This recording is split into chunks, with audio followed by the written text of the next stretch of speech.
Hello guys, and welcome back to MS Tech Tutorials, and in today's video I'm going to be showing us how to fix the EA Sports FC25 you have lost your online connection, and let's get straight into it.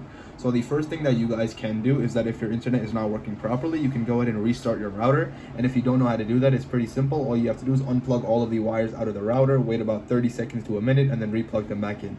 And I recommend after you do restart your router, go ahead and restart your PlayStation 5 or Xbox as well. Go ahead and just restart PS5. You can do that from there. And once you do that, go ahead and turn the PlayStation 5 back on or Xbox, and then check to see if the error has been fixed.